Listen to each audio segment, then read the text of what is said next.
আমরা নির্বাচনটা ইঞ্জিনিয়ারিং এর মাধ্যমে আমরা ক্ষমতায় আসলাম, তাহলে বাংলাদেশের ইতিহাস পর্যালোচনা করলে কি দেখা যায়? হয় আওয়ামী লীগ নয় বিএনপি, ক্ষমতা একজন, বিরোধী দল একজন।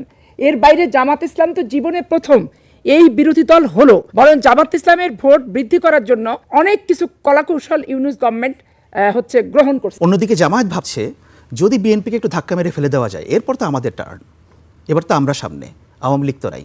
That is the problem. আপনার কাছে আমার প্রশ্ন, আপনি হয়তো পরে জবাব দিতে পারেন, যে এই নির্বাচনকে আপনি গ্রহণ করেন কি করেন না? আপনাকে যেটা বলি যে পৃথিবীতে কাউকে নির্মূল করা সম্ভবপর নয়, তবে বাংলা ভাষার অলঙ্কার এই যে নির্মূল, নির্মোহ, নির্লোভ, নিঃশেষ, এগুলা ক্ষেত্র বিশেষে প্রয়োগ হয়। ঠিক আছে, এখন যেমন জামাতকে আওয়ামী লীগ নির্মূল করতে পারেনি, আবার আওয়ামী লীগকেও কি জামাত কি বাংলাদেশ অন্তর্বর্তীকালীন সরকারকে আমরা নির্মূল কি করতে পারছি? নির্মূল কিন্তু করতে পারিনি। নির্মূল করা কখনোই কাউকে সম্ভবপর না। একটা অপরাধীর বিচার হওয়া এক জিনিস, আর টোটাল রাজনৈতিক সংগঠনকে একবারে নিঃশেষ করে দেওয়া, এইটা পৃথিবীর ইতিহাসে কোনো রাষ্ট্রেই কখনো সম্ভবপর হয়নি, বাংলাদেশে হওয়ার কোনো প্রকার সম্ভাবনা নাই। এটা হচ্ছে বাস্তবতা। আচ্ছা, দ্বিতীয় একটা বিষয়, এই কথাটা কিভাবে আসলো, একটা প্রেক্ষাপট তো আছে। যখন অন্তর্বর্তীকালীন সরকার ক্ষমতায় আসলো, আসার পর থেকে জামাত ইসলামের বক্তব্যটাই হচ্ছে একদল খাইছে আর একদল খাবে, একদলকে ভারত তাড়াইছে আরেক দলকে লন্ডনে পাঠাবো। তারপরে বক্তব্য হচ্ছে যে তারা স্বৈরাচার দেশে আসতেছে। এখন নির্বাচনই হলো না, নির্বাচনের ডেট ফিক্সড হলো না, নির্বাচনে আমি গেলাম না, আমি খেলাম কোথায় আর গেলাম কোথায়? কে গেল ভারত, আমি যাব লন্ডন। এই যে বক্তব্যগুলি, তারপরে নির্বাচনের পর এখন তাদের একটা কথা সর্বত্র জায়গায় যে তাদের বিজয়টা আমরা ছিনাই নিছি, এবং এইটা একটা ম্যানিপুলেট নির্বাচন করে আমরা তাদের বিজয়টা ছিনাই নিছি। এই কথা যখন সর্বত্রই ওনাদের জামাত ইসলামের যে আমির ডাক্তার শফিক সাহেব থেকে শুরু করে, গোলাম পারোয়ার সাহেব থেকে শুরু করে, আবু তাহের থেকে শুরু করে, নুরুল ইসলাম বুলবুল থেকে শুরু করে, আমি এই 5 জনের মুখে অন্তত পক্ষে আমি সবসময় শুনতেছি। তাহলে এখন আপনি বলেন তো, যে বাংলাদেশে সেখানেই ফখরুল ইসলাম আলমগীর বলছে যে যত নির্বাচন হয়েছে সকল রাষ্ট্র বিশেষজ্ঞ যারা আসছে, প্রত্যক্ষদর্শী পর্যবেক্ষক, তারা এই নির্বাচনকে একটা সুষ্ঠু নির্বাচনী বলে আখ্যা দিয়েছে। তাহলে আমরা নির্বাচনটা ইঞ্জিনিয়ারিংয়ের মাধ্যমে আমরা ক্ষমতায় আসলাম, তাহলে বাংলাদেশের ইতিহাস পর্যালোচনা করলে কি দেখা যায়? হয় আওয়ামী লীগ নয় বিএনপি, ক্ষমতা একজন, বিরোধী দল একজন। এর বাইরে জামাত ইসলাম তো জীবনে প্রথম এই বিরোধী দল হলো। অন্তর্বর্তীকালীন সরকার ডক্টর ইউনূসের সাথে আমি যদি বলি সমঝোতা করে এই বিরোধী দলটা তাদেরকে হয়েছে এবং হতে হয়েছে, তাহলে সেখানে জামাতের উত্তরটা কী থাকবে? আর জামাত ক্ষমতায় আসবে এটা কিসের বশবর্তী হয়ে, কোন পরিসংখ্যানের ভিত্তিতে এবং কিভাবে ওনারা এই অ্যানালাইসিসটা করে? বরং জামাত ইসলামের ভোট বৃদ্ধি করার জন্য অনেক কিছু কলাকৌশল ইউনূস গভর্নমেন্ট গ্রহণ করছে। জামাত এত ভোট পেয়ে এবং এত আসন পেয়েও এর আগে আসেনি, সেই চিন্তা থেকেই হয়তো বাংলাদেশের মানুষের ভোটের ভাবনা চিন্তা পরিবর্তন হয়েছে। এমন ভাবনা থেকে হয়তো বলছে বাংলাদেশের মানুষ ভোট দিল না সরকার ভোটটা দিয়ে দিল, এটাও কিন্তু দেখার ব্যাপার। আপনি রংপুর, কুড়িগ্রাম, গাইবান্ধার ভোটের যদি অ্যানালাইসিস করেন, সেখানে সারা জীবনই দেখবেন, এই 20 বছরের ইতিহাসে, সারা জীবন বলতে 20 বছর, যে সেখানে হয় আওয়ামী লীগ ফার্স্ট হয়েছে, নাহলে জাতীয় পার্টি সেকেন্ড হয়েছে, নাহলে জাতীয় পার্টি ফার্স্ট হয়েছে, আওয়ামী লীগ সেকেন্ড হয়েছে, বিএনপি থার্ড হয়েছে, জামাত ফোর্থ হয়েছে।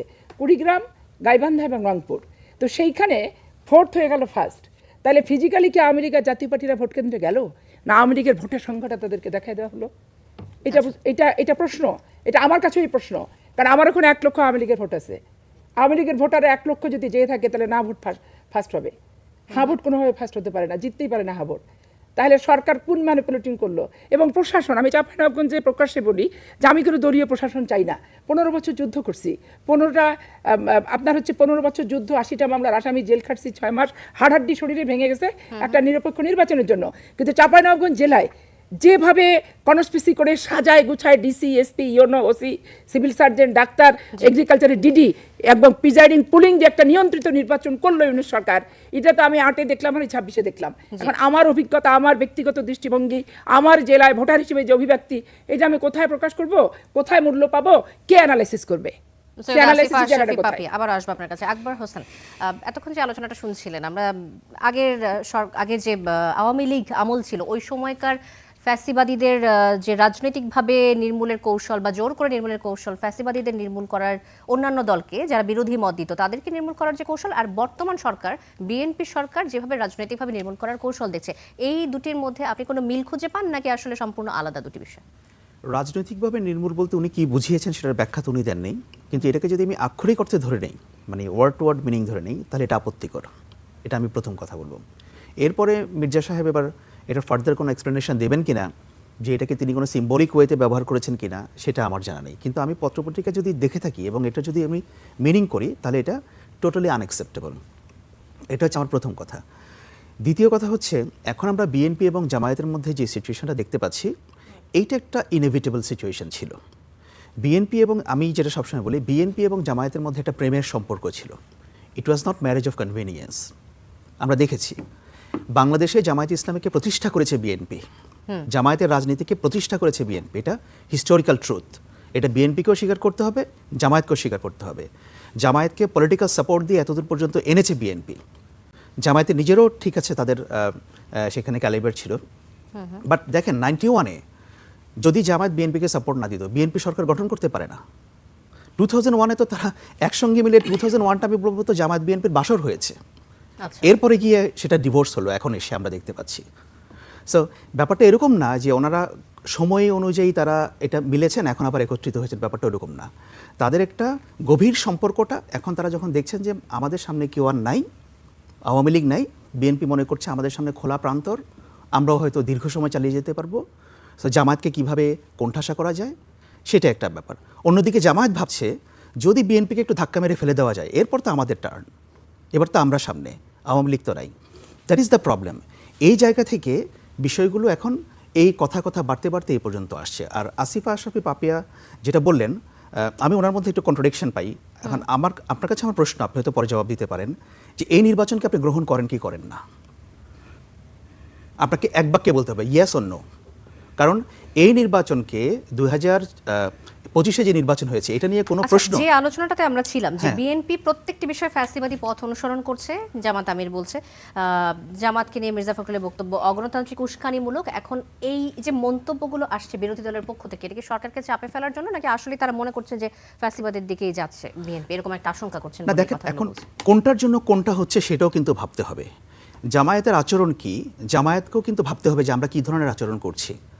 হয়তো আমরা যদি এটাকে দুইটা ভাগে ভাগ করি, যে আমরা সংসদের পরিবেশটা দেখছি একরকম, সংসদের বাইরে পরিবেশটা দেখছি আরেক রকম। সংসদে কিন্তু মোটামুটি একটা সৌহার্দ্যপূর্ণ পরিবেশ আছে। আমরা রিসেন্টলি দেখলাম যে মানে ট্রেজারি বেঞ্চ এবং অপোজিশন মিলে এনার্জি ক্রাইসিস ডিল করার জন্য একটা কমিটিও গঠন করেছে, দেখেছেন আপনারা। কিন্তু মাঠের চিত্র আলাদা, কিন্তু ক্যাম্পাসের চিত্র আলাদা, কিন্তু সেটা আলাদা।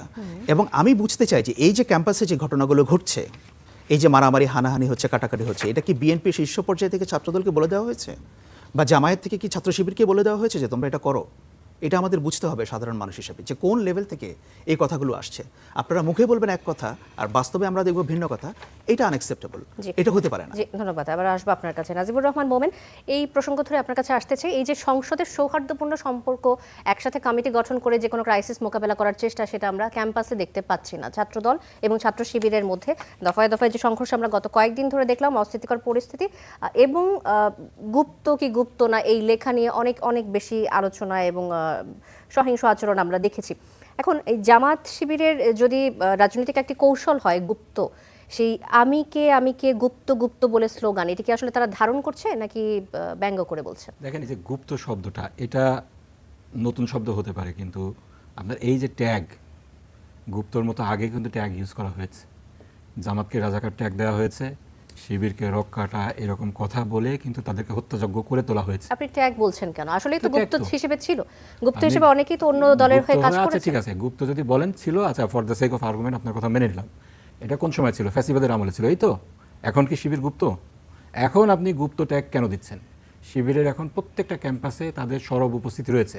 ডাকসু থেকে শুরু করে প্রত্যেকটা ইলেকশনে তারা ইলেকশন জিতে এসেছে, ফুল প্যানেলে জিতে এসেছে, কোথাও কোথাও কোথাও উল্লেখযোগ্য জায়গায় পজিশন তারা পেয়েছে। এখন আপনি এই গুপ্ত কথাটা কেন বলছেন? এখন বলার কারণই তো এটা ট্যাগিং দেয়া। আপনি ওই হিস্টোরিক্যাল একটা ফ্যাক্ট আপনি আনছেন, যেই ফ্যাক্টের আপনার সাথে অনেক কান্নার ইতিহাস জড়িয়ে আছে। সেখানে আপনার ঢাকা ইউনিভার্সিটির গণরুমের ইতিহাস, ফ্যাসিবাদের আমলে ছাত্রলীগের অত্যাচারের ইতিহাস, আপনার আবরারের হত্যাকাণ্ডের ইতিহাস, এইগুলো কি গুপ্ত বলে হয় নাই? আপনার গুপ্ত বলেই আবরার ফাহাদকে পিটানো হয়েছে, শিবির বলে গুপ্ত বলে তাকে পিটিয়ে হত্যা করা হয়েছে। এখন আপনি সেটাকে আপনি আবার নিয়ে আসছেন শিবিরকে আবার হত্যাযোগ্য করে তোলার জন্য। এবং এই ঘটনাগুলো নিয়েই তো মারামারি হচ্ছে।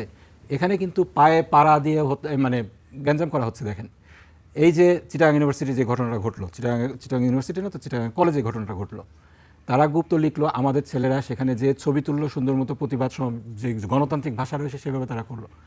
আলাদাভাবে তারা ছাত্রদল প্রতিবাদ করতেই পারতো, সারা দেশে তারা ওয়াল রাইটিং করতেছে, করুক, দ্যাটস ফাইন, আমরা তো কোনো ওয়াল রাইটিংয়ে বাধা দেয়নি। আচ্ছা, আমার একটা প্রশ্ন চলে আসে নাজিবুর রহমান মোমেন, আমার থামাতে হচ্ছে। গুপ্ত যদি বলেও থাকে, কেউ যদি ট্যাগিং করেও থাকে, তাহলে কি সে হত্যাযোগ্য হয়ে যায়? আপনারা যদি স্বীকার করেও নেন যে আমরা গুপ্ত, আমরা তো গুপ্ত নিয়ে আমরা তো এরকম অ্যাশেমড হচ্ছি না। গুপ্তর কথা যখন বলা হচ্ছে আমরা এটাকে ফান হিসাবে নিয়ে সেখানে ছবি তুলছি, তারপরে এসে আবার গুপ্ত বলে যখন আক্রমণ করা হচ্ছে এরকম করে কোপ দিয়ে, ক্যাম্পাসের ঘটনা কিন্তু পায়ের সেটা গোড়ালি বলে না। আলাদা করে ফেলা হচ্ছে। ক্যাম্পাসে কি হয়েছে? ক্যাম্পাস, দুইটা ক্যাম্পাসের ঘটনা, তিনটা ক্যাম্পাসের ঘটনা ঘটেছে। একটা রাজশাহীতে চিটাগাঙে হয়েছে। চিটাগাঙে শিবিরের একজন পোস্টেড একে পা গোড়ালি আলাদা করে ফেলা হয়েছে। সেখানে দৈনিক পত্রিকাগুলো, মেইন স্ট্রিম যতগুলো মিডিয়া এসেছে, কিরিত সাথে কার ছবি আসছে ছাত্রদলের। এরপরে আপনার ঢাকা ইউনিভার্সিটিতে মব হয়েছে, শাহবাগ সেই থানাতে মব হয়েছে। কারা করেছে সেই মব? এটা ঘটনার সূত্রপাত কিভাবে হয়েছে সবাই জানে। আমি যদি আবার রিপিট করতে বলেন সংক্ষেপে বলি, একটি ভুয়া ফটোকার্ড নিয়ে এই একটা ছেলেকে এভাবে ট্যাগিং করা হয়েছে, তাকে থানায় ঢুকে পিটানো হয়েছে, তাকে ছাড়াতে ডাকসুর তিনজন যা পোস্টেড সদস্য আছে গেছে, তাদেরকে লাঞ্ছিত করা হয়েছে। এটাকে আপনি গুপ্তর সূত্র ধরে আবার ট্যাগিং বলবেন না তো কি বলবেন আপনি? এবং এরপরে ঈশ্বরদীতে মারামারি হয়েছে। পাবনার ঈশ্বরদীর কথা আমি আসছিলাম যে এখানেও আসলে ছাত্রদল এবং ছাত্র শিবিরের নেতাকর্মীদের মধ্যে সংঘর্ষ ঘটেছে, কিন্তু ছাত্রদলের একটি কার্যালয়ে ভাঙচুরের ঘটনা পাওয়া গেছে। আপনি যেটা বলছেন শুধুমাত্র ছাত্রদল করছে, ব্যাপারটা হয়তো সত্যি না। হ্যাঁ, আগে যেটা হয়েছে সেটা শিবিরের উপর আক্রমণ হয়েছে। এরপরে যখন প্রতিরোধের বিষয়টা এসেছে, শিবির অবশ্যই প্রতিরোধ করেছে। মার তো একতরফা আপনি হতে পারে না, কিন্তু এক্ষেত্রে আমরা চরম ধৈর্য সহযোগিতা দিয়েছি। মজলুমের মানে শুধুমাত্র আসলে ছাত্র শিবিরের উপরে অত্যাচারিত হওয়ার ঘটনাটি ঘটছে না, ছাত্র শিবিরও পাল্টা প্রতিক্রিয়া দেখাচ্ছে এবং জবাব দিচ্ছে। যখন আপনি একতরফা মারতে থাকবেন, এক্ষেত্রে আপনি দেখাতে পারবেন না কয়েকটা জিনিস, আপনি দেখাতে পারবেন না। কিরিত সাথে ছবি কার ছিল? ছাত্রদল, শিবিরের কারো হাতে ছিল না। এরপরে যে এগুলো ভাঙচুরের কথা বলছেন, সেই ভাঙচুরের ঘটনাটা একটা ঘটনার পরিপ্রেক্ষিতে হয়েছে, সেখানে শিবিরের কোনো ছেলে পেলে অস্ত্র ইউজ করছে সেটা দেখাতে পারবেন না। আমরা পাল্টা ট্যাগিং করেছি, এটা আপনি দেখাতে পারবেন না। আমাদেরকে একতরফা ট্যাগিং করে এভাবে আক্রমণ করা হচ্ছে, এর প্রতি উত্তরে ধাওয়া পাল্টা ধাওয়া হচ্ছে, সেটা আরেকটা জিনিস। কিন্তু এই যে মব করা, ট্যাগিং দেয়া, আক্রমণ করা, এইগুলা কিন্তু আপনার ছাত্রদলের বিষয়টা মেইন স্ট্রিম মিডিয়া থেকে শুরু করে সব জায়গায় আমরা দেখছি। আচ্ছা, ধন্যবাদ। এখানে আমি আরেকটা জিনিস একটু অ্যাড্রেস করতে চাই, আকবর ভাইয়ের কথার সূত্র ধরেই। আসলে তো একটা স্ট্যান্ড নিতে হবে। আপনি যদি বলেন ইলেকশন ফেয়ার হয়েছে, সেক্ষেত্রে হ্যাঁ, আমি একটু আবার শেষ করি, আপনি বলেন পরে। যদি ফেয়ার হয়েছে, আবার কিন্তু আপনি একই সাথে সেই ইয়ে দিতে পারেন না, এখানে তত্ত্বাবধায়ক সরকার জামাতকে ভোট কারচুপি করতে সহযোগিতা করেছে। আপনার দুইজন যে তত্ত্বাবধায়ক সরকারের উপদেষ্টা, তাদের ভূমিকা দেখেন। রেজওয়ানা সিদ্দিকী কি বলেছে সবাই জানি আমরা, বলেছে যে আমরা জামাতকে, ইসলামী দলগুলোকে মেইন স্ট্রিম হতে দেইনি। আবার খলিল সাহেব, তিনি এখন তত্ত্বাবধায়ক সরকারের, উনি বলেছেন উগ্রপন্থীদের আমরা মেনে নিচ্ছি। আচ্ছা ঠিক আছে, এটা উনি পরে রিজয়েন্ট দিয়েছেন। আচ্ছা, রিজয়েন্ট দিয়েছেন। আচ্ছা, আমার শেষ করতে দেন। খলিল সাহেব উগ্রপন্থীদের বিষয়টিকে নিজেদের গায়ে টেনে তত্ত্বাবধায়ক, আমি কথা শেষ করি। তত্ত্বাবধায়ক সরকারের উপদেষ্টা ছিলেন খলিল সাহেব, তিনি এখন বিএনপি সরকারের পররাষ্ট্র মন্ত্রী। তিনি যেটা করেছেন, তিনি এই ইউনূস সাহেবকে নিয়ে লন্ডন সফর করেছেন, যৌথ বিবৃতি দিয়েছেন, মিটিং করেছেন। এটাকে বিএনপি দলীয় সংসদ সদস্য, স্থানীয় সরকার প্রতিমন্ত্রী মীর শাহেদ আলম বলেছেন যে বিজয় ট্রফি তারেক জিয়ার হাতে তুলে দিয়ে এসেছেন। এই তো আমরা বুঝতে পেরেছি। নাজিবুর রহমান মোমেন, আপনি বলছিলেন যে উগ্রপন্থীদের নিয়ে কথা বলছিলেন সৈয়দ রিজওয়ানা হাসান। আমার প্রশ্নটা হচ্ছে যে উগ্রপন্থীদের কথা যদি বলে থাকেন যে তাদেরকে আমরা আসতে দেইনি, সেই কথাটি জামাত কেন বারবার নিজেদের গায়ে টেনে নেয়? উগ্রপন্থীর কথা তো উনি পরে ওটা ব্যাখ্যা দিয়েছেন। প্রথমে কি বলেছেন? ইসলামপন্থীদের কথা উনি বলেছেন যে তাদেরকে আমরা মেইন স্ট্রিম হতে দেইনি। উগ্রপন্থীরা কোনোদিন বাংলাদেশের রাজনীতিতে ছিল না সেভাবে, ভোটের রাজনীতি তারা করেন। তাহলে মেইন স্ট্রিম কাকে করতে দেয়নি তারা? আপনি সেটা বলেন। আপনারা কি ফলাফল মেনে নিয়েছেন? আমরা ফলাফল অবশ্যই মেনে নিয়েছি। ফলাফল মেনে না নিলে তো আমরা সংসদে যেতাম না। কিন্তু যে প্রশ্নগুলো আছে সেগুলা কিন্তু উত্তর আমরা পাইনি। ভোটের ব্যাপারে কিছু প্রশ্ন আছে এবং তত্ত্বাবধায়ক সরকারের যে এগুলো আছে, ভূমিকা আছে, সেগুলোকে কিন্তু অ্যাড্রেস করা হয়নি। এই যে গুপ্ত বিষয়টি যে বারবার ক্যাম্পাসে চলে আসছে, রাজশাহী মহানগরের সেক্রেটারি এমাজউদ্দিন মণ্ডল দাবি করেছেন যে জামাত শিবির গুপ্ত ছিল বলে আজ বিএনপি সরকারে। আবার জামাতে ইসলামের এই যে সমাবেশে এমাজউদ্দিন মণ্ডল স্লোগান তুলে বলেছেন যে তুমি কে আমি কে গুপ্ত গুপ্ত। এই যে জামাত শিবির এখন তো প্রকাশ্যে রাজনীতি করছে, তারা সংসদে রাজপথে প্রকাশ্যে কর্মসূচি পালন করছে, তারপরও কেন গুপ্ত ট্যাগ দেয়া হচ্ছে? তার আগে আমি আকবর সাহেব যেটা বললেন যে বাপি আপা ডাবল স্ট্যান্ডার্ড, দেখেন একটা ব্যক্তি নির্বাচনে 300 সিটে একসাথে মনিটরিং করতে পারবে না। আমি তো পর্যবেক্ষক না, আর গোটা বাংলাদেশের 300 সিটের ভোটারও আমি না। আমি আপনাকে উল্লেখ করে বলছি আমার চাঁপাইনবাবগঞ্জে আমি যেটা দেখছি সেটা নিয়ে আপনাকে আমি বর্ণনা করছি। এটা যদি আপনি সাংবাদিক মানুষ যেহেতু বিশ্বাস করতে না চান কি আপনার আরও কোনো কিউরিসিটি থাকে, আপনি ওইখানে যে একবারে মাঠে ময়দানে নিরেট রিক্সাওয়ালা থেকে শ্রমিক, দিনমজুর, দোকানদার, সাধারণ মানুষের সাথে মিশে আপনি তথ্য সংগ্রহ করে দেখতে পারেন যে ওইখানকার যতগুলো ডাক্তার ছিল তারা জামাত ইসলাম কিনা, ওইখানকার সিভিল সার্জন জামাত ইসলামের পক্ষে ভোট চেয়েছে কিনা, ওইখানকার ইসলামিক ফাউন্ডেশনের ডিডি মসজিদে ইমাম সাহেবদেরকে খুতবার ভিতরে দাঁড়িপাল্লার ভোটের জন্য ক্যানভাস করছে কিনা, তারপরে ওইখানকার এগ্রিকালচারের যে ডিডি এবং এগ্রিকালচারের যে বিভাগীয় অফিস কর্মকর্তা ওনারা জামাত ইসলামের পক্ষ অবলম্বন করে ভোট চাইছে কিনা, এবং হাসপাতালের প্রত্যেকটা ডাক্তার বাড়িতে বাড়িতে গেছে কিনা, এবং রাজশাহী মেডিকেলের ইসলামী ছাত্র শিবিরের সমর্থিত ডাক্তারদেরকে ওখানে পোস্টিং এই 15 মাসে দেওয়ানো হয়েছে। তারা শুধু হাসপাতালের রোগীদের কাছে ভোট চায় নাই, বাড়িতে বাড়িতে পর্যন্ত যে ভোট চেয়েছে, ডোর টু ডোর তারা গেছে। এই ঘটনা চাঁপাইনবাবগঞ্জে 3টা আসনেই হয়েছে কিনা আপনি তদন্ত করে দেখতে পারেন আমার কথার সত্যতা। আমি যেখানে দেখব আমি সেটা নিয়ে বলবো, 300 নিয়ে বলার আমার অন্তর্দৃষ্টিও নাই, আর আমি কোনো স্যাটেলাইট পদ্ধতির মাধ্যমে এটা আমার পক্ষে দেখার কোনো ক্যাপাসিটিও নাই।